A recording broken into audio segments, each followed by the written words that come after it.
Hello everyone, welcome to the Newsbrowse News broadcast. According to a report by Zhengzhou, the Climate Prediction Center of the U.S. National Oceanic and Atmospheric Administration, NOAA, announced on July 9, 2026, that the El Niño phenomenon is expected to continue strengthening through the end of the year. There is a 97% probability that it will persist until the early spring of 2027. The report indicates that the sea surface temperatures in the central and eastern equatorial Pacific have continued to rise over the past month.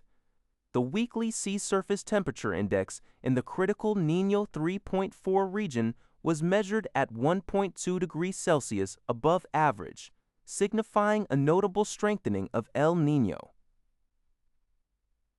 Forecasters estimate an 81% chance that a strong El Niño event will develop between October and December, potentially ranking among the strongest recorded since 1950.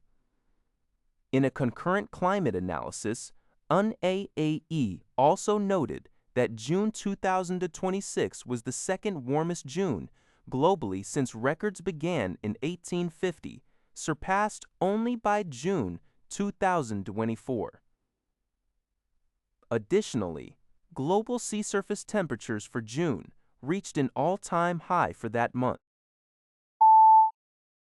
According to a report shared by Yahoo News, torrential rains in the Dagestan Republic of southern Russia have triggered severe flooding, landslides, and rockfalls.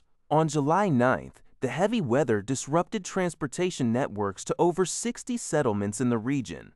Russian emergency officials reported that approximately 36,000 residents across 62 settlements have been left without electricity and are currently isolated.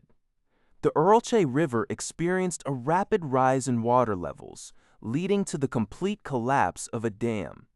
Furthermore, numerous roads in the surrounding area have sustained extensive damage, compounding the isolation of local populations. Despite the widespread destruction to infrastructure and severe logistical challenges, the Russian Ministry of Emergency Situations stated that no casualties or injuries have been reported so far. According to Thai Sounds, Lithuania's incoming Prime Minister Mindaugas Sinkevičius reaffirmed his plan to normalize and insert relations with China during a speech outlining his governing program in Parliament. Sinkevičius stated that his government aims to restore diplomatic ties to a level equivalent to other EU member states. This move is seen as a major shift from the previous conservative coalition's pro-Taiwan stance, which in 2021 allowed the opening of a Taiwanese representative office in Vilnius, triggering severe economic and diplomatic retaliation from Beijing. Conservative MP Žygimantas Pavilionis strongly criticized the move, questioning why the incoming PM ignores China's threats.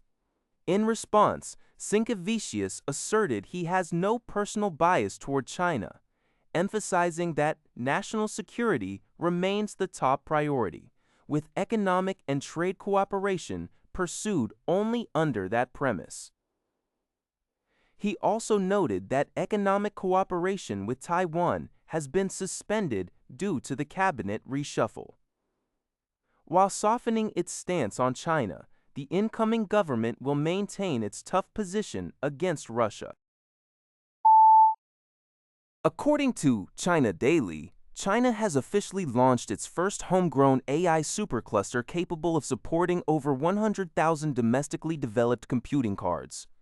The Dawning 8000, Dongfeng, supercluster went live on Friday in Zhengzhou, Henan Province, marking a major milestone as the nation's artificial intelligence infrastructure scales up from the 10,000 card to the 100,000 card deployment era.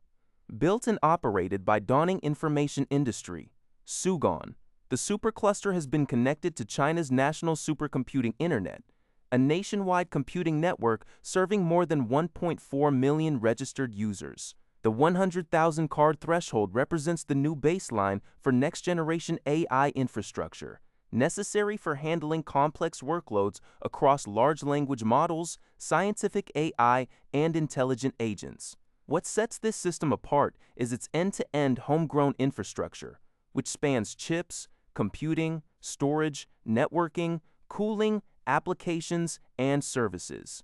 The core node has already completed optimization for over 300 supercomputing AI fusion applications in fields such as robotics, quantum computing, and pharmaceuticals. Additionally, Sugon announced a strategic partnership with the Beijing Institute of Scientific Intelligence to build a second 100,000-card supercomputing AI fusion system to provide inclusive and efficient computing services nationwide. According to GG Press, the South Korean government and the ruling Democratic Party are pursuing a legal amendment to abolish the current system that requires South Korean citizens to report to the Unification Minister before contacting the General Association of Korean Residents in Japan, Chongryon.